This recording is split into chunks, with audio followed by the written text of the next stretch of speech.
నమస్కారం. లక్ష్మి చెప్పే కథలకు స్వాగతం. వీణులతో వీక్షించటానికి సిద్ధం కండి. ప్రియ సఖులు, ఇప్పుడు మనం ప్రముఖ రచయిత్రి శ్రీమతి శ్రీదేవి సోమంచి గారు రచించిన సంగమం ధారావాహిక నుండి 8వ భాగం వినేద్దామండి. రాత్రులు పిల్లలంతా ఒక గదిలో పడుకుంటారు. మధు శాంతి పక్కన చేరుతుంది. శాంతికి రెండో వైపున చేరటానికి మానసకి సీనుకి పోటీ. ఎర్లీ టీన్స్లో ఉన్న మానస మధుకి చాలా చిన్నపిల్లలా అనిపిస్తుంది. టీనేజ్ దాటిన శాంతికి తను కూడా అలాగే కనిపిస్తున్నాను అనుకోదు. ఎన్నో కబుర్లు చెప్తుంది, రహస్యాలను పంచుకుంటుంది. అక్క, బావగారు ఎలా ఉంటారు? ఒకరోజు హఠాత్తుగా అడిగింది. శాంతిని చూసిన మొదటి రోజు నుంచి అడగాలనుకుని అడగకుండా ఆగిపోయిన ప్రశ్న అది. లోపల గదుల్లో ఏవో సర్దుతున్న కిరణ్మయి కూడా ఆ ప్రశ్నను వింది. శాంతి ఏం జవాబిస్తుందోనని కుతూహలంగా చెవులు అప్పగించింది. గోపాలకృష్ణ అక్కడే ఉన్నాడు. ఎలా అంటే మాట మార్చాలని ప్రయత్నించింది శాంతి. తరుణ్లా ఉంటాడా? జాన్ అబ్రహం లాగానా? షారూక్ ఖాన్, అమీర్ ఖాన్, అక్షయ్? అబ్బబ్బా, ఆపవే నీ గోల. మనవాళ్ళు మరొకళ్ళలా ఎందుకుంటారు? భాస్కర్ లాగానే ఉంటాడు, ఎవరిలాగానూ ఉండడు. నీకు పెద్ద కబుర్లు దేనికి? చక్కగా చదువుకుంటూ పడుకో, లేకపోతే అమ్మని పిలుస్తాను, నీకు చేస్తుంది పెళ్ళి. గుండెల్లో రేగిన అలజడిని అణుచుకోవటానికి మధుని కాస్త ఎక్కువే కేకలేసింది శాంతి. మధు మూతి ముడుచుకొని అటు తిరిగి పడుకుంటే మానస కిసక్కున నవ్వింది. లోపల గోపాలకృష్ణ కూడా కిరణ్మయ్యను చూసి నవ్వాడు. పర్వాలేదు, గట్టిదే నీ కూతురు, ప్రశంసగా అన్నాడు. దానికి ఆ పాటి గట్టితనం తెలివి ఉంటే నాకు ఇంకే దిగులు లేదు అంది కిరణ్మయి.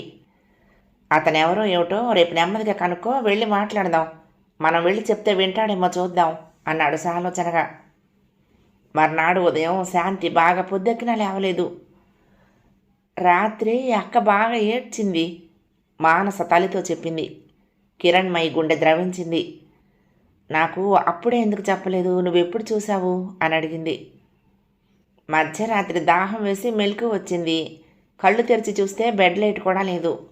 చీకట్లో భయం వేసి అక్క మీద చెయ్యి వేద్దామనుకుంటే తను ఏడుస్తోంది. ఎందుకు ఏడుస్తున్నామని అడిగాను. ఏడవటం లేదని చెప్పింది, కానీ నాకు తెలుసు తను చాలాసేపు ఏడ్చింది చెప్పింది మానస. కిరణ్మయి శాంతి పడుకున్న దగ్గరికి వెళ్ళింది. అప్పుడే ఆమె నిద్రలేచింది. తల్లిని చూసి తలదించుకుంది. నిద్రలేమితోటి దుఃఖభారంతో కళ్ళు ఎర్రగా ఉన్నాయి. కిరణ్మయి ఆమె తల గుండెలకు హత్తుకుంది. ఎందుకు శాంతి ఈ బాధ? మీ బామ్మ నాకు అతని అడ్రస్ సరిగ్గా చెప్పలేదు. అతనిదో అతని తల్లిదండ్రులదో అడ్రస్ ఇవ్వమ్మా, మేము వెళ్ళి మాట్లాడతాం అంది ప్రేమగా. శాంతి తల్లి గుండెల్లో తలదాచుకుంది. ఏడుపొస్తూ ఉంటే బలవంతంగా ఆపుకుంది. అతని మీద ప్రేమ కాదమ్మా ఇదంతా. అప్పుడే మంగళసూత్ర ధారణ అయ్యింది. ఎవరో అతన్ని బయటికి తీసుకువెళ్లారు. తిరిగి వచ్చి మొరటుగా నా భుజం పట్టుకుని లేపి మీ అమ్మ చచ్చిపోయిందని అబద్ధం చెప్పారని నిలదీసినప్పుడు అతని స్పర్శల నుంచి ప్రవహించిన అసహ్యము, జుగుప్స నేను మర్చిపోలేకపోతున్నాను.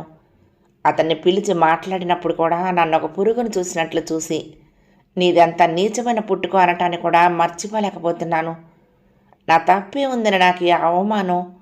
అంతేకాని అతన్ని తలుచుకొని ఆడవటానికి మా ఇద్దరి మధ్యన ఒక్క ప్రేమ సంభాషణ కూడా జరగలేదు. ప్రేమించి కూడా బేరసారాలతో కుదుర్చుకున్న పెళ్లి మాది. అంతేగాని నన్ను వలచి వలపించి చేసుకున్న దక్షిణ నాయకుడు కాదు. అతను గుర్తొచ్చి ఇప్పుడైనా ఏడిస్తే అవమానంతో ఏడుస్తాను, అంతేగాని ప్రేమతో కాదమ్మా. కిరణ్మయి నిరుత్తరురాలైంది. కూతురి మనసు ఎంత గాయపడిందో అర్థమైంది. అర్థం కాకుండా మిగిలిందంటూ ఏమీ లేనంతగా అర్థమైంది.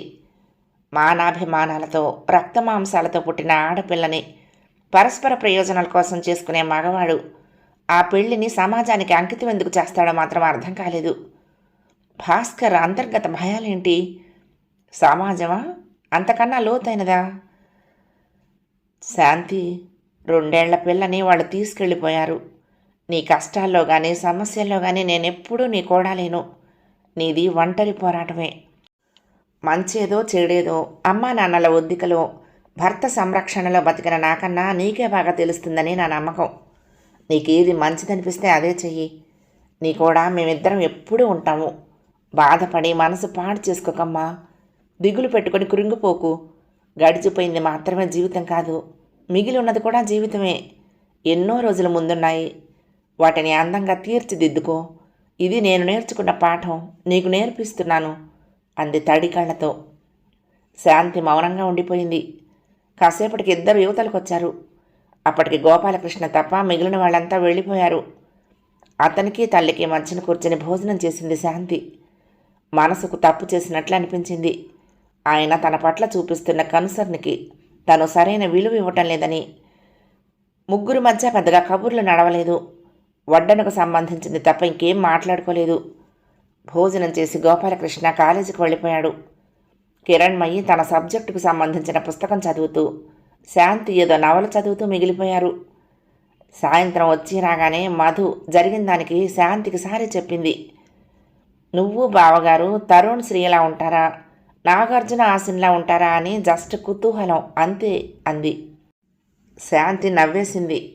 అబ్బా ఆపవే నీ సినిమా గోల అని మురిపంగా కసిరింది. ఈవేళ మా కాలేజీలో అంత్యాక్షరి ఆడుకున్నాం. రేపు కాలేజ్ డే, అందుకని క్లాసులు ఏమీ జరగలేదు. భలే ఎంజాయ్ చేశాం అని మాట మార్చింది మధు. అంతా డాబా మీదకి చేరారు. శ్రీను వచ్చి శాంతి పక్కన కూర్చున్నాడు. ఇప్పుడు మనం కూడా ఆడదాం, నేను అక్క ఒక పార్టీ అన్నాడు. పొట్టి బుడంకాయ్, నీతోనే ఆడాలి, ఆడకాడక మానస వెక్కిరించింది. ఆడదాం అంతే శ్రీను పంతం పట్టాడు. ఓకే ఓకే అంది మధు. అందరూ ఆట మొదలుపెట్టారు. శాంతి చూస్తూ కూర్చుంది. కాసేపటికి కిరణ్మయి, ఆ తర్వాత గోపాలకృష్ణ వచ్చి కలిశారు. నువ్వు నోరు తెరవేమే అడిగింది కిరణ్మయి. మొహమాటంగా నవ్వింది శాంతి. అక్కడ అన్నిటికీ దూరంగా ఉండటంతో ఇక్కడ దేంట్లోనూ కలవలేకపోతుంది. బలవంతంగా 2 పూర్తి పాటలు పాడించింది మానస. నీ గొంతు అమ్మ గొంతుల భలే ఉంది అంది మధు. పాటలు పాడి పాడి అలసిపోయారు. కిరణ్మయిలో మరొక కోణాన్ని చూసింది శాంతి. భోజనాలకు లేవండిక అంది కిరణ్మయి. ఇక్కడే తిందాం, ఆరుబయట వెన్నెల్లో తింటే చాలా బాగుంటుంది అన్నాడు గోపాలకృష్ణ. అందరూ కలిసి చకచక ఏర్పాట్లు చేశారు. కిరణ్మయి కంచాల్లో వడ్డించింది. గుండ్రంగా కూర్చుని తినటం మొదలుపెట్టారు. శాంతి, నీ చదువు సంగతి ఏమైంది ఉన్నట్లుండి అడిగాడు గోపాలకృష్ణ. అతనంత సూటిగా అడుగుతాడని ఊహించలేదేమో. శాంతి తడబడిపోయింది. ఇంకా ఏమీ అనుకోలేదు అంది. ఇప్పుడు నువ్వంత అర్జెంటుగా ఏదో ఒక ఉద్యోగం చేసి ఏం సాధించాలి? ముందు బిఏకి కట్టు. సంవత్సరం మధ్యలో కాబట్టి కాలేజీలో సీటు దొరకడం కష్టం. అలాగని సంవత్సరం వృధా చేసుకోకూడదు. డిస్టెన్స్ లెర్నింగ్ ద్వారా డిగ్రీ చేయొచ్చు. నీ వయసు ఎంత? 20 21? ఇంకా ఏజ్ ఉంది. సివిల్ సర్వీసెస్కు ప్రిపేర్ అవ్వు. ఇప్పటి నుంచే మొదలు పెడితే మంచిది అన్నాడు. శాంతికి తింటున్న అన్నం పొలమారింది. సివిల్ సర్వీసెస్ అంటే ఏమిటో అర్థం కాలేదు వెంటనే. ఆ మాటకే అర్థం తెలియని తనకి అంతంత ఆశలు పెట్టుకునే అర్హత ఉందా అని తెల్లబోయింది ఆ వెంటనే. నేనా అడిగింది అపనమ్మకంగా. ఏం, మధు ఐఐటీలో ఇంజనీరింగ్ చదువుతుందిట. ఇప్పటిదాకా అంత్యాక్షరిలో మనందరినీ అవలీలగా ఓడించిన దీని బుర్రలో చదువుకి పాఠాలకి చోటేమైనా ఉందంటావా? సినిమా పాటలతో కిక్కిరిసిపోయిన దీని మెదడులో పాఠాలు దూరేందుకు సందుందా? అయినా ఇంజనీరింగ్ చదువుతానంటోంది, కష్టపడుతోంది. ఆ పాటి కష్టం నువ్వు పడలేవా? చెయ్యలేమని చేతులు ముడుచుకుని కూర్చున్నంతకాలం ఏమీ చేయలేము. చెయ్యాలనుకుంటేనే కనీసం మొదటి అడుగైనా వేస్తాం. ఆ అడుగు మనని ఎంత ఎత్తు తీసుకెళ్తుందో ఎవరికి తెలుసు అన్నాడు. అతనంత ప్రేమతో పెద్దరికంతో చెప్తూ ఉంటే ప్రయత్నం చెయ్యాలని నిశ్చయించుకుంది. తాలూపింది. తండ్రి తనని ఎద్దేవా చేసినందుకు మధు మూతి ముడుచుకుంది. అది కాదే మధు, లిమ్కా బుక్లోకి ఎక్కటానికి నువ్వు ఇంకా ఎన్ని పాటలు నేర్చుకోవాలి అని మానస ఏడిపించింది. కాలేజ్ డే రేపేనా? కిరణ్మయ్య అడిగింది. అవును, మధు వెంటనే జవాబిచ్చింది. నేను శాంతి ముందే వెళ్ళిపోతాం. ఈ 2 కోతుల్ని తీసుకొని నువ్వు నాన్న రండి అంది కోపంగా. నేనా? మీ కాలేజీకి నేనెందుకు? గాబరాగా అడిగింది శాంతి. ఎందుకేమిటే, ప్రోగ్రామ్స్ అవి ఉంటాయి, చాలా బాగుంటాయి. మీ ఊళ్ళో స్కూల్ డే ఫంక్షన్స్కి ఎప్పుడు వెళ్ళలేదా అడిగింది కిరణ్మయి. కో ఎడ్యుకేషన్ కదా, గొడవలు అయ్యేవి, పెదనాన్న వద్దనేవాడు అంది శాంతి. థియోసాఫికల్ సొసైటీ మీటింగ్స్ ఉన్నాయిరా మధు మాకు, వాటికి వెళ్ళాలి తప్పదు. మీరు నలుగురు ఆటోలో వెళ్ళిపోండి, 8 దాటాక మేము వస్తాం అన్నాడు గోపాలకృష్ణ. తండ్రి మాట్లాడేసరికి మధు కోపం మర్చిపోయింది. మర్నాడు సాయంత్రం దాకా హడావుడి పడుతూనే ఉంది మధు. కాలేజ్ డేకి కూడా ఇంత హడావుడి హంగామా ఎందుకో అర్థం కాలేదు శాంతికి. తల్లి తన కోసం కొన్న జెర్రీ బోట పింక్ కలర్ ప్యూర్ సిల్క్ చీర కట్టుకుని సింపుల్గా తయారైంది. అంత హడావుడి చేసి ఏ చీర నచ్చక తన చూడీదార్ డ్రెస్సే వేసుకుంది మధు. నలుగురిని ఆటో ఎక్కించి గోపాలకృష్ణ, కిరణ్మయ్యి వాళ్ళ పని మీద వెళ్ళిపోయారు. రంగురంగుల దీపాలతో వెలుగుతున్న కాలేజీ ఆవరణని ఆటో దిగగానే సుడిగాలిలా చుట్టేసిన మధు స్నేహితుల్ని విస్మయంగా చూసింది శాంతి. మా అక్క శాంతి డిగ్రీ చేస్తోంది అని అందరికీ పరిచయం చేసింది మధు.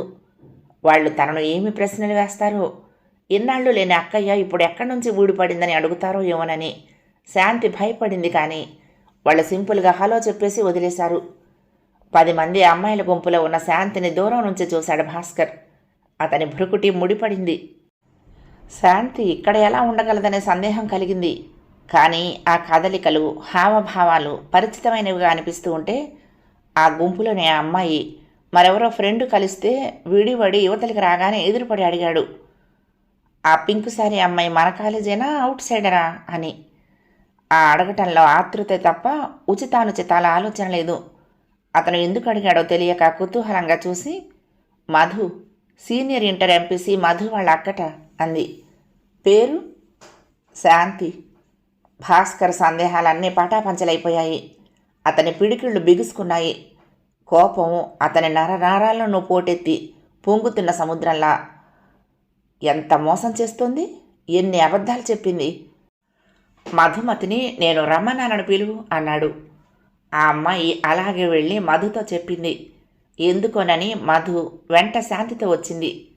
అక్కడ అనూహ్యంగా భాస్కర్ని చూసి నిరుత్తరురాలైపోయింది శాంతి.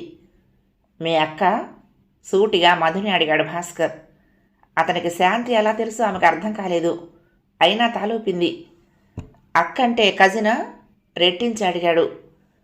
అతనంత గుచ్చి గుచ్చి ఎందుకు అడుగుతున్నాడో అర్థం కాలేదు మధుకి. తల్లిదండ్రులది లోక విరుద్ధమైన ప్రజాసమ్మతం కాని వివాహమని ఆమెకు తెలుసు. చిన్నప్పటి నుంచి అంతా తనను అదోలా చూడటం, నర్మగర్భంగా మాట్లాడటం, వెనకాల ఏవో అనుకోవటం లాంటి అనుభవాలెన్నో ఆమెకు సంభవించాయి. మొదట్లో బాధపడ్డా క్రమంగా అలవాటు పడిపోయింది. ఎవరైనా ఏదైనా అంటే టపీమని జవాబిచ్చి అన్నవాళ్ల నోరు మూయించడంతో పాటు డేగ కళ్లతో మానసిని, సీనుని కూడా చూసి కాపాడుకోవటం నేర్చుకుంది. ఏ గొడవ తల్లిదండ్రుల దాకా పోనివ్వదు. అక్కంటే అక్కే, హాఫ్ సిస్టరు కజిను కాదు అంది స్పష్టంగా. భాస్కర్కి ఇంకా సంకోచపడాల్సిన అవసరం కానీ, తనను తాను నిగ్రహించుకోవలసిన అక్కరగానే కనిపించలేదు. మీ అమ్మ నీడే నీ మీద పడలేదు కదూ, మరి నువ్విక్కడ ఎలా ఉన్నావు చెప్పు. ఇది ఎన్నో అబద్ధం. చిచ్చి, సిగ్గుగా లేదా? అబద్ధాలేడి అలా ఒక మనిషిని మోసం చేయటానికి? నీది కూడా ఒక బతుకేనా? నీతి జాతి లేని బతుకు. మధుకి అతనెవరో అర్థమైంది. తరుణ్, నాగార్జున, షారుఖ్ ఖాన్ ఇమేజ్లన్నీ చెరిగిపోయి బెత్తరపోయి చూస్తున్న శాంతిని, నిలదీస్తున్న అతన్ని తను కూడా తెల్లబోయి చూసింది. చుట్టూ చాలామంది పోగుపడ్డారు. మా పెదనాన్న చచ్చిపోతే తడబడుతూ శాంతి చెప్పబోతూ ఉంటే భాస్కర్ అడ్డుపడి చెప్పనివ్వలేదు. గుడ్, అక్కడ మీ అమ్మను చంపావు, ఇక్కడ పెదనాన్నని. మరి నన్నెక్కడ చంపావు? హేళనగా అడిగాడు. శాంతికి ఇంకేం మాట్లాడాలో తెలియలేదు. ఏం చెప్పినా వినే పరిస్థితుల్లో లేడు. చెప్పాల్సిన అవసరం మాత్రం తనకుందా? బతికున్నంతకాలం భరించాల్సిన బాధ్యత తప్పించుకొని తిరుగుతున్న ఈ మనిషికి తనెందుకు విన్నవించుకోవాలి? పైగా పబ్లిక్లో ఏమిటి గొడవ? నిజంగా పెదనాన్న చనిపోయిన విషయం ఇతనికి తెలియదా? తెలియనట్లు నటిస్తున్నాడా? తనతో కలిసి ఉండే ఇష్టం లేనప్పుడు వెంటపడి ఈ రహస్య దీనికి? నలుగురిలో ఎంత అసహ్యంగా ఉంటుంది. చాలా అవమానంగా అనిపించింది. రేపటి నుంచి అమ్మ వాళ్ళు తలెత్తుకుని ఎలా తిరుగుతారు? విడాకుల కాగితాలు సంతకం పెట్టి ఆ రోజే పెదనానికి ఇచ్చేశాను అతనితో అంది. పదండి మధు అంటూ గిరుక్కున వెనక్కు తిరిగి వాళ్ల రాక కోసమైనా చూడకుండా వేగంగా వచ్చేసింది. మధు మానసిని, సీనుని తీసుకుని అనుసరించింది. ఆటో మాట్లాడుకుని ఇంటికి వచ్చేశారు. ఎవ్వరూ ఒక్క మాట కూడా మాట్లాడలేదు. శాంతి ఏడుపును ఒగ్గపట్టుకుని ఆటో ఆగగానే ఒక్క ఉదుటిని వెళ్ళి మంచానికి అడ్డం పడింది. తన మానాన తను బతుకుతూ ఉంటే ఇతనికి ఇంత కక్ష ఏమిటో అర్థం కాలేదు. తను ఏం చేసింది? అతనికి ఏం ద్రోహం చేసింది? పరిస్థితులన్నీ వివరించి చెప్పింది. తన నిస్సహాయత అర్థం చేసుకోవాల్సిన మనిషి, చదువుకుని నలుగురికి మంచి చెడులు బోధించే స్థానంలో ఉన్న వ్యక్తి, ఏమైనా అనుమానాలు ఉంటే తెలుసుకుని నిర్ధారించుకోవలసినంత చదువున్నవాడు తన నుంచి ఆశిస్తున్నదేమిటి? ఎందుకు ఇలా అవమానిస్తున్నాడు? తలుచుకున్న కొద్దీ అసహ్యం వేస్తోంది. ఆమె ఏడుపు ఉధృతి చూస్తూ ఉంటే మధుకి భయం వేస్తోంది. మానస, సీను బిత్తరపోయి చూస్తూ నిలబడ్డారు. ఏం జరిగిందో, అంత హఠాత్తుగా ఎందుకు అక్కడి నుంచి వచ్చేశారో వాళ్ళకి అర్థం అవ్వలేదు. శాంతి, శాంతి, ఊరుకోవే, కంట్రోల్ చేసుకోవే, మధు ఏడుపు గొంతుతో బతిమాలింది. కాలేజీకి వెళ్ళిన గోపాలకృష్ణ, కిరణ్మయి అక్కడ జరిగిన గొడవ తెలుసుకొని వెంటనే తిరిగి వచ్చేశారు. భాస్కర్, దాదాపు 4 రోజుల నుంచి తనతో కలిసి పనిచేస్తున్న భాస్కర్, అతను శాంతి భర్త అంటే గోపాలకృష్ణకు దిగ్భ్రాంతిగా ఉంది. మితభాషగా ఉండే ఆ వ్యక్తి నలుగురిలో అంత అదుపు తప్పి అసహ్యంగా ప్రవర్తించాడంటే నమ్మలేకపోతున్నాడు. తల్లిని అతన్ని చూడగానే శాంతికి ఉద్రేకం కట్టలు తెంచుకుంది. తన సమస్య తను ఎలా పరిష్కరించుకోవాలో చేతగాని తన అదుపులో లేని పరిస్థితులకు ఉక్రోషం. ఎందుకు కన్నావమ్మా నన్ను? మా నాన్న పోగానే ఏ అబార్షణో చేయించుకుంటే ఈ అవమానము, బాధ మనందరికీ ఉండేది కాదు. అనాలోచితంగా నన్ను కనేసి నా కర్మానికి నన్ను వదిలేసి నీ దారిని నువ్వు వెళ్ళిపోయావు. బతికున్న తల్లిని చచ్చిన దానిగా జమ కట్టినా ఊరుకోవలసిన నిస్సహాయతకి, నా తప్పేం లేకపోయినా తల వంచుకు నిలబడాల్సిన పరిస్థితికి నన్ను బలి చేసి పెదనాన్న చేతులు దులుపుకున్నాడు. అతను నన్ను వెంటాడి వేధిస్తున్నాడు. నేనిక్కడున్నానని అతనికి ఎలా తెలుసు? ఎందుకు వెతుక్కుంటూ వచ్చాడు? నలుగురిలో గేలి, అవమానం. అసలు ఇప్పుడు మాత్రం నేను ఉండి ఏం ఉద్ధరించాలి? క్రమంగా ఆమె ఆవేశం మళ్ళీ దుఃఖంగా రూపు మార్చుకుంది. ఆమె మాటలకి కిరణ్మయి తలంచుకుంది. గోపాలకృష్ణకు మొహం చూపలేకపోయింది. తక్కిన పిల్లల్ని తీసుకుని అతను అక్కడి నుంచి వెళ్ళిపోయాడు. శాంతి చాలాసేపు ఏడ్చింది. తల్లిని మీద చేయి కూడా వేయనివ్వలేదు. ఎవరి నుంచి పిసరంత ఓదార్పు కూడా ఆశించడం లేదామె. ఎలాంటి ఓదార్పు పరిస్థితుల్ని మార్చలేదు. అనాలోచితంగా మాటలైతే అనేసింది, కానీ తన వలన తల్లి కుటుంబానికి ఎంత ఇరకాటమైన పరిస్థితి ఎదురైందో తలుచుకుంటుంటే ఒళ్ళంతా దహించుకుపోతుంది. వాళ్ళిద్దరూ ఉద్యోగం చేసేది అక్కడే, పిల్లలు చదివేది అక్కడే. ఇన్నాళ్ళు జాగ్రత్తగా వాళ్ళు కాపాడుకున్న పరువు మర్యాదలు తన వల్ల భంగమయ్యాయి. రేపటి నుంచి వాళ్ళు ఎన్ని అవహేళనని ఎదుర్కోవాలో. మధు వాళ్ళ భవిష్యత్తు ఏమిటి? తలుచుకున్న కొద్దీ అసహ్యంగా అనిపిస్తోంది. అలా ఏడుస్తూనే చాలాసేపటికి నిద్రలోకి జారుకుంది.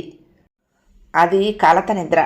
కన్నీళ్లు ఆగనివ్వని, బాధని ఉపశమించనివ్వని సుషుప్తి, జాగృతి కాని స్థితి. కిరణ్మయికి ఆమె సంఘర్షణ అర్థమయ్యి కాకుండా ఉంది. ఆమె అన్న మాటలకి మనసు చివుక్కుమంది. అనాలోచితంగా కన్నదా దీన్ని? శ్రీధర్ చచ్చిపోయినప్పుడు తను మళ్ళీ పెళ్లి చేసుకుంటుందని కానీ, తన పెళ్లి దీని భవిష్యత్తుకు గొడ్డలి పెట్టవుతుందని కానీ అనుకుందా? తనని అన్యాయం చేసి వెళ్ళిపోయిన అతని ప్రతిరూపం అనుకుంది. గోపాలకృష్ణ మాత్రం, శాంతి మన పెద్ద కూతురు, తన కోసం ఎప్పుడూ మన తలుపులు తెరిచే ఉంటాయన్నాడు. ఆ మాట నిలబెట్టుకున్నాడు కూడాను. జరిగిందేదో జరిగిపోయింది. ఎన్ని కష్టాలైనా కాలం ముందు దిగదుడుపు అనుకుని దీన్ని చదివించి అభివృద్ధిలోకి తీసుకొద్దామంటే ఇలా జరిగిందేమిటి? శాంతి అన్నట్లు అతను ఇక్కడికి ఏం ఆశించి వచ్చాడు? ఇది ఇక్కడున్నట్లు తెలుసుకుని వచ్చాడా? ఇక్కడికి పంపించినట్లు వాళ్ళు చెప్పారా? ఎందుకు అతనికి దాని పట్ల ఆ కక్ష? కూతురి మాటలకు బాధ కన్నా రేపటి నుంచి ఎలాగా అన్న భయం కిరణ్మయికి ఎక్కువగా కలిగింది. తను గోపాలకృష్ణను చేసుకున్న రోజుల్లో ఎన్నో తిరస్కారాలను, అవమానాలను ఎదుర్కొంది. అతనిది రెగ్యులర్ ఉద్యోగం, తనది కాంట్రాక్ట్ జాబ్. తన వెనక చేసే హేళనలు, తనని చూసి అన్న చులకన మాటలు పడలేక ఎన్ని ఉద్యోగాలు మారిందో. అప్పుడంటే తామిద్దరే పడ్డగోడల్ని నిలబెట్టుకునే ప్రయత్నంలో ఉన్నారు. ఇప్పటికి స్థిరపడ్డారు. ఇప్పుడు తమకు కూడా పిల్లలున్నారు. ఈ గొడవలకి వాళ్ళ భవిష్యత్తు ఏమవుతుంది? ఎలా పరిష్కరించాలి ఈ సమస్యని? నిస్సత్తుగా శాంతి మంచం కూర్చొని ఉండిపోయింది. ఎంత టైం గడిచిందో కూడా గుర్తించలేదు. నిద్రపోయిందా? గోపాలకృష్ణ గొంతు విని ఉలిక్కిపడి బాహ్య స్పృహ తెచ్చుకుంది. పిల్లలు పడుకున్నారా? ఎదురు అడిగింది. అన్నాలు తినిపించి డాబా ఎక్కించాను. మాటలు వినిపించడం లేదంటే పడుకునే ఉంటారు. మధు పర్వాలేదు, కానీ మను, సీను బాగా బెదిరిపోయారు అన్నాడు. మనం అప్పుడు శాంతి విషయంలో సరైన నిర్ణయం తీసుకోలేకపోయాం కిరణ్. వాళ్లతో ఏదో ఒక లీగల్ ఒప్పందం చేసుకోవాల్సింది. వాళ్లకు కొంతైనా భయం, బాధ్యత ఉండేవి. శాంతిని ఏమైనా చేస్తారేమోనని భయపడ్డాము. సమస్యను వాయిదా వేశాము. అది మరింత జటిలమై మన ముందుకొచ్చింది. వాళ్ళు అనుకున్నంత చెయ్యనే చేశారు. చాలా ఏళ్ల తర్వాత మళ్ళీ ఏడవాలని ఇప్పుడు అనిపిస్తోంది కృష్ణ. జ్ఞాపకాల అట్టడుగు పొరలే వచ్చేదిరి అక్కడ నిక్షిప్తమై ఉన్న దుఃఖం ఎగదన్నుకొచ్చింది. అతను ఆమెను దగ్గరకు తీసుకుని ఓదార్చాడు. ఏడ్చి ఏం ప్రయోజనం? మనం నడుస్తున్నదే కొత్త దారిలో. మనకు ఎదురయ్యే సమస్యలు ఇంతకుముందు ఎవరికీ తటస్థపడనివి. పరిష్కారాలను మనమే కనుక్కోవాలి. వెనక తరాల వాళ్ళెవరూ మన కోసం కనిపెట్టి ఉంచలేదు అన్నాడు. నాకు ఎటూ తోచటం లేదు, కళ్ళు తుడుచుకుంటూ అంది కిరణ్మయి. కాలం ఇక్కడితో ఆగిపోదు. రాత్రి తెల్లారితే పగలొస్తుంది. ఉద్వేగాలు చల్లారితే ఆలోచనలు వస్తాయి. రేపు ఉదయం వెళ్ళి అతనితో మాట్లాడదాం. అసలు గొడవకి మూల కారణం ఏమిటో, అతని మనసులో ఏముందో తెలుస్తుంది. ఆ పైన ఏం చెయ్యాలో నిర్ణయించుకుందాం అన్నాడు. రాత్రి కిరణ్మయి శాంతి పక్కనే కూర్చుంది. నిద్రపోలేదు. లోపల భయం, ఆమె ఏమైనా చేసుకుంటుందేమోనని. గోపాలకృష్ణ పిల్లల దగ్గర పడుకున్నాడు.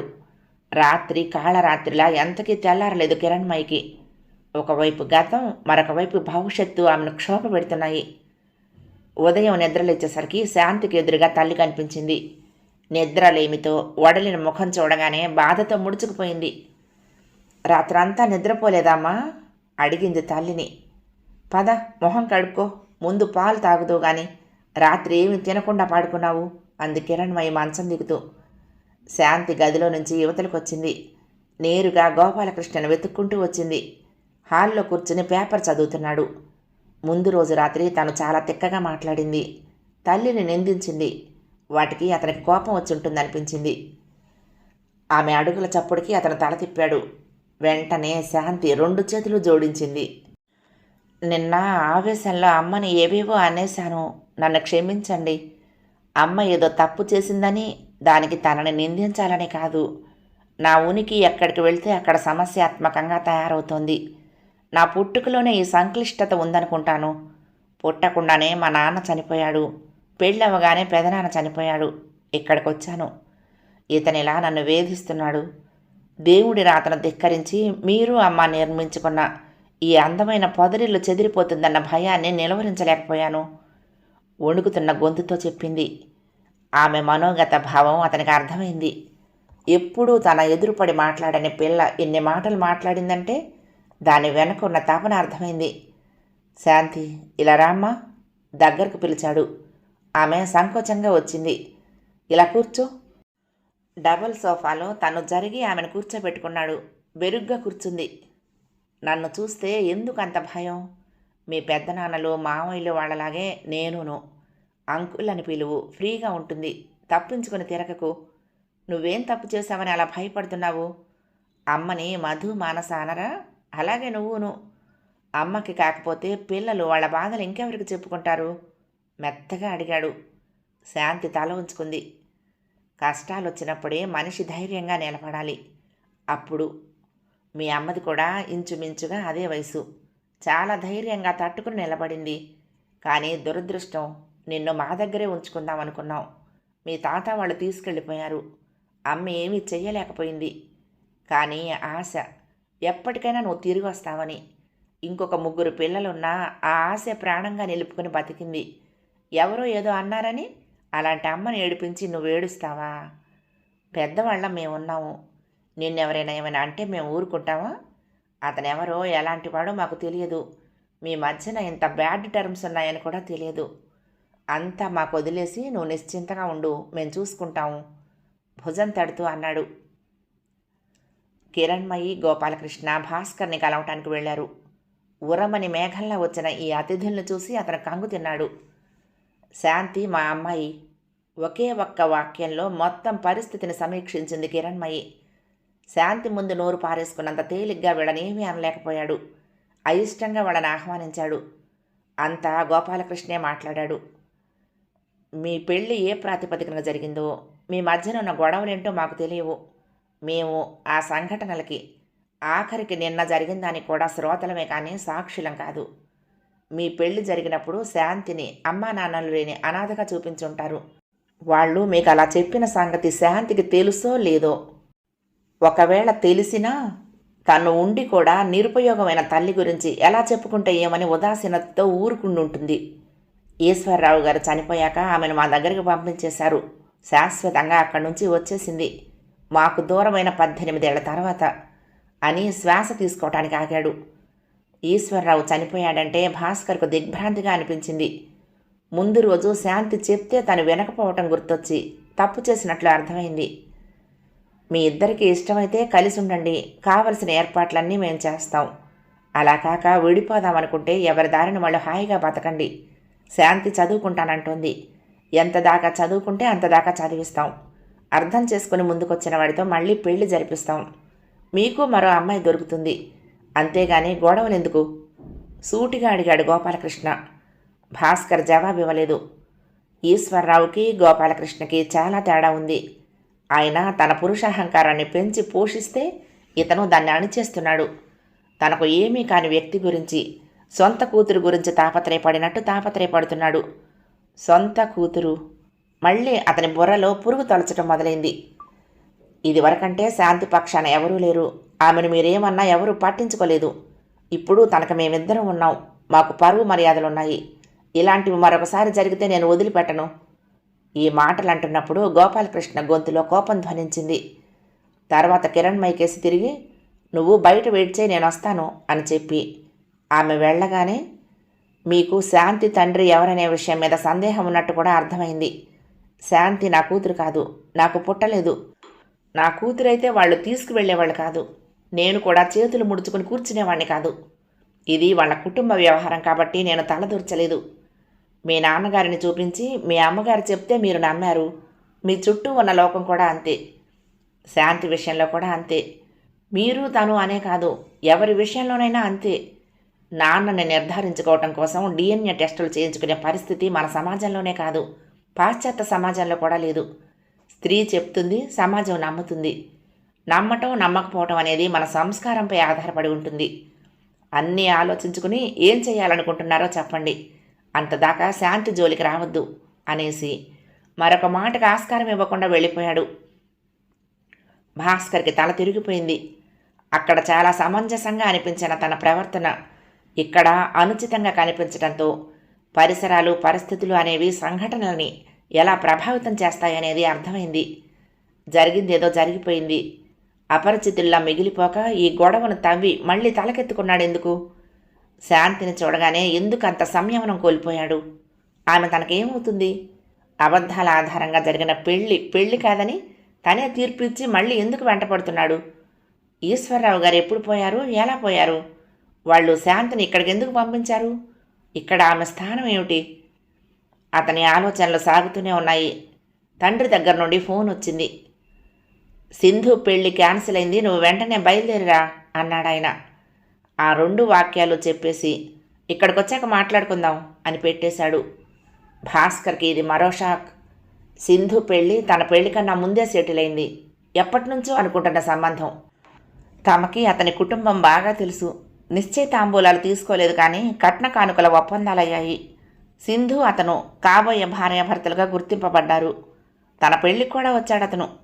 అతని నాయనమ్మ చనిపోవటం చేత వాళ్ల పెళ్లి ఏడాది వాయిదా వేశారు. ఇంతదాకా వచ్చాక ఎలా ఎందుకు జరిగిందో అర్థమవలేదు. వెంటనే కాలేజీకి సెలవు పెట్టి రైలు ఎక్కాడు. ఇల్లు చేరేసరికి 12 అయింది. తల్లి ఒక్కరితే ఇంట్లో ఉంది. ఏడ్చి ఏడ్చి ఆవిడ ముఖం బాగా ఉబ్బి ఉంది. భాస్కర్కి మంచినీళ్లు తెచ్చిచ్చి చేతిలో బ్యాగ్ అందుకుంటూ, నాన్న ఫోన్ చేశారా అని అడిగింది. అతను తలూపాడు. సింధు ఏది? చెల్లెల గురించి అడిగాడు. ఆఫీస్కి వెళ్ళింది అంది రాజేశ్వరి. అసలు గొడవేమిటమ్మా? ఆతృతగా అడిగాడు. దీన్ని అడిగితే ఏమీ చెప్పటం లేదు. విషయం ఏమిటో తెలుసుకోకుండా వాళ్ళని ఏమని అడుగుతాము అందామే. భాస్కర్కి అంత అయోమయంగా అనిపించింది. వాళ్లే చేసుకోమని కబురు పెట్టారమ్మా అడిగాడు. నిన్న ఆఫ్ కదా, ఇది ఇంట్లోనే ఉంది. మధ్యాహ్నం అతను వచ్చి సినిమాకి వెళ్దామంటే వెళ్ళింది. తిరిగి వచ్చాక ఈ పాట మొదలుపెట్టింది. అతనేమైనా అన్నాడా అంటే చెప్పదు. కాబోయే భార్యవు కదా, చనువు తీసుకున్నాడా అంటే మాట్లాడదు. అసలు ఇంటికేదో శని పట్టింది అంది ఆమె విసుగ్గా. ఆ విసుగు క్రమంగా ఏడుపులోకి దిగింది. నిన్ను చూస్తే ఎలా ఉన్నావు? పోనీ జరిగిందేదో జరిగింది. విడాకులిచ్చి మళ్ళీ పెళ్లి చేసుకుంటావా అంటే అదీ లేదు. వాళ్ళకి పంపించిన కాగితాలు తిరిగి రాలేదు. అన్నట్టు భాస్కర్, నీకు ఈ విషయం తెలిసినట్రా? హఠాత్తుగా గుర్తొచ్చి అడిగింది. ఏ విషయం? తల్లి గాలి తన మీదకు మళ్ళేసరికి గాయాన్ని కెలికినట్లయింది. ఈశ్వర్రావు గారు పోయాడట. కనీసం మనకి కార్డైనా రాయలేదు. ఆ పిల్లని ఏం చేశారో, ఎక్కడికి పంపించారో తెలీదు. మన దగ్గరికి పంపించామని అందరికీ చెప్పుకుంటున్నారట. తండ్రి పోయినప్పటికీ శాంతి ఇంకా పుట్టనే లేదుట. తల్లి కూడా వయసులో చాలా చిన్నదట. చదువుకున్న కుటుంబం. పిల్ల పుట్టిన 2 ఏళ్లకో 3 ఏళ్లకో పెద్దవాళ్ళు నిలబడి ద్వితీయం చేశారట. గబగబా అంది. భాస్కర్ తెల్లబోయాడు. ఇవన్నీ నీకెవరు చెప్పారమ్మా? కొద్దిసేపటికి కుతూహలంగా అడిగాడు. మన ఊరి శాస్త్రి గారి బంధువకైనా ఈ మధ్యన ఇక్కడికి వచ్చాడు. నాన్నతో పనుండి మన ఇంటికి వచ్చాడు. ఆయనకి వాళ్ళు వీళ్ళు కూడా బంధువులేనట. తిరగేస్తే మనతోటి చుట్టరికం కలిసింది. భాస్కర్, పీటల మీద పెళ్లి చెడగొట్టుకుని నలుగురిలో మనం చెడ్డవాళ్ళం అయ్యాము. తల్లిది ద్వితీయం, అంతే. నాకు ఎబ్బెట్టుగా అనిపించిందనుకో. నలుగురిలో ఇలాంటి ప్రస్తావన వచ్చినప్పుడు అదేమీ పెద్ద సమస్య కాదన్నట్టే అందరూ మాట్లాడుతున్నారు. కాలం మారిందేమో అందామే. భాస్కర్ తల్లికేసి ఆశ్చర్యంగా చూశాడు. అడిగినంత కట్నం ఇచ్చారు. ఇంకా ఇవ్వటానికి సిద్ధపడ్డారు. కోర్టులో వేస్తే ఆ పిల్ల ఆస్తి ఆ పిల్లకు వచ్చేదేమో. ప్రథమ కోపంలో లేచి వచ్చేసినా తర్వాత వాళ్ళొచ్చి బతిమలాడాకైనా తగ్గాల్సింది. ఇంతకీ అంత డబ్బుండి ఎక్కడ దిక్కు లేకుండా అఘోరిస్తోందో, మనకు పడి ఎలా ఏడుస్తోందో అందావిడ బాధపడుతూ. ఆవిడ బాధ శాంతి గురించో లేదా ఆమె ద్వారా రాకుండా పోయిన డబ్బు గురించో అర్థం అవ్వలేదు భాస్కర్కి. అదే అడిగాడు. రెండూను. నిన్నటిదాకా ఆస్తి గురించే అనుకున్నాను. సింధు విషయంలో ఇలా అయ్యేసరికి చాలా బాధ అనిపిస్తోందిరా. ఆ పిల్ల ఉసిర తగిలిందేమో. పెద్దవాళ్ళు మోసం చేస్తే పాపం ఆ పిల్ల ఏం చేస్తుంది? జాలిగా అంది. ఆవిడ మాటల్లో పశ్చాత్తాపం కొట్టొచ్చినట్లు ధ్వనిస్తోంది. భాస్కర్ చాలాసేపు మాట్లాడలేదు. ముందు రోజు సాయంత్రం నుంచి జరిగిన సంఘటనలన్నీ వరుసగా కళ్ళ ముందు కదిలాయి. పద భోజనం చేద్దు గాని అని లేచింది. అతను బట్టలు మార్చుకొని కాళ్ళు చేతులు కడుక్కొని వంటింట్లోకి నడిచాడు. ఆవిడ వడ్డిస్తూ ఉంటే తింటూ అన్నాడు. నేనెందుకో సమాధాన పడలేకపోతున్నానమ్మా. కట్నం తీసుకోకూడదని, ట్యూషన్లు చెప్పకూడదని అలాంటి ఆశయాలు నాకేమీ లేవు. ఏటికి ఎదురీత లేని సాధారణమైన జీవితం కోరుకున్నాను. చదువుకుని ఉద్యోగం చేసే అమ్మాయి కన్నా ఇంట్లో ఉండే అమ్మాయి వల్ల జీవితం హాయిగా సాగుతుందని ఎంచి శాంతిని చేసుకున్నాను. కానీ ఎవ్వరూ సృష్టించినంత పెద్ద తుఫాను తను సృష్టించింది. ఇందులో తన తప్పేమీ లేకపోవచ్చు. జరిగిన వాటిలో తన ప్రమేయం ఉండకపోవచ్చు. అయినా తనను చూస్తే నాకు చాలా కోపం వస్తుంది. జాలి కానీ ప్రేమ కానీ కలగటం లేదమ్మా అన్నాడు.